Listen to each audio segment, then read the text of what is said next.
Skyrybų procesas. Daug kam dažnai kyla klausimų, kaip atrodo skyrybos ir iš tikrųjų skyrybos, kai jos vyksta ta įprasta tvarka ir bankroto procese šiek tiek skiriasi, apie tai ir norime su Egle pakalbėti, nes Eglė daug metų turi patirtį kaip bankroto administratorė, aš dirbu 15 metų kaip advokato padėjėja, prieš tai dirbau, taip kad turime didelę patirtį ir norime pasidalinti.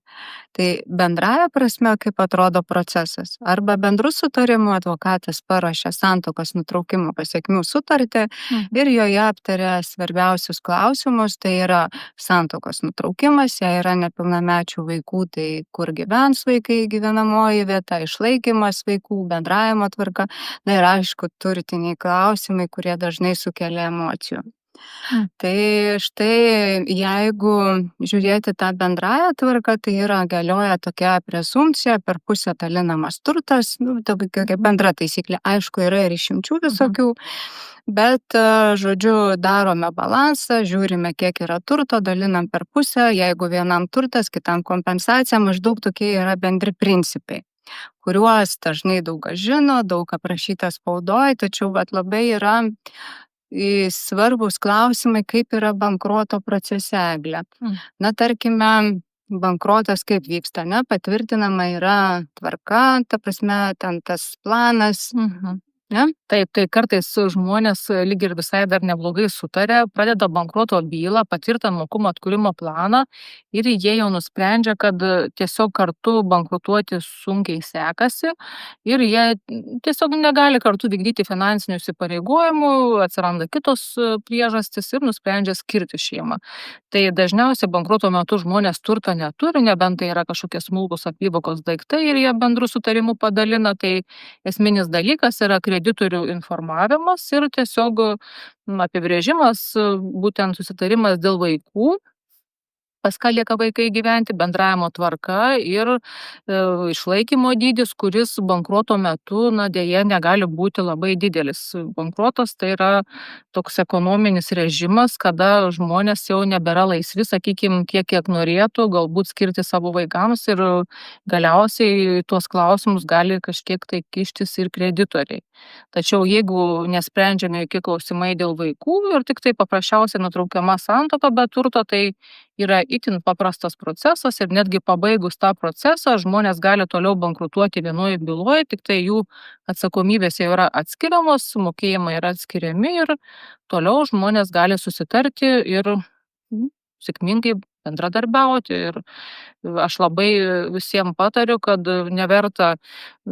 kažkaip labai tų emocijų daug reikšti, o tiesiog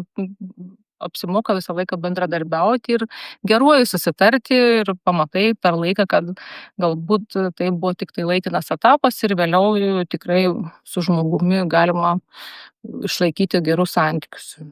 Egle, aš turiu tokį klausimą. Tarkime, yra tas patvirtintas teismo planas, ten yra nurodyta, kas kam moka, pavyzdžiui, kreditoriams, kad mokama tam tikra suma. O santuokos nutraukimo pasekmių sutartyje, jau kur bendrų sutarimų skiriasi, ar gali jie nukrypti nuo to plano, visai kitaip susitarti, ar tokia galimybė yra? Tokios galimybės iš tiesų nėra, kadangi jeigu yra planas patvirtintas, jo turi būti ir laikomasi, nebent kreditoriai pritartų kažkokiem naujiems susitarimams, ypač jeigu tai liečia kreditorių įmokas, ta prasme, kiek yra mokama kreditoriams ir jeigu tas jų susitarimas kažkaip liečia įmokas kreditoriams, tai be abejo visų pirma reikėtų gauti kreditorių susirinkimų pritarimą. O tavo nuomonė, tarkime, yra plane nurodyta, kad sutuoktiniai moka,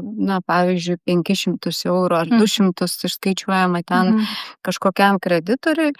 ir jie susitarė santuokos nutraukimo pasekmių sutartyje, kad tik tai vienas moka, o kitas nemoka. Kaip tu vertintum tokią sąlygą?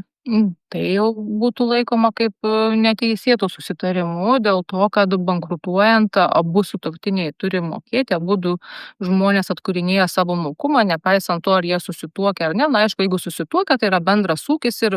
niekas ten gal labai ir nesigilina, ar ten moka vyras ar moka moteris, tačiau jeigu santuoka yra nutraukiama, tai be abejo bus tikimasi įmokų iš abiejų asmenų, nebent vienas iš tų asmenų turėtų kažkokių tai ženklių sveikatos sutrikimų, kurie visiškai jam neleistų dirbti ir tada jau daromos jam yra tam tikros nuolaidos, tačiau įprastinė tvarka, tai tikrai kiekvienas žmogus turi bent jau kažkiek mokėti.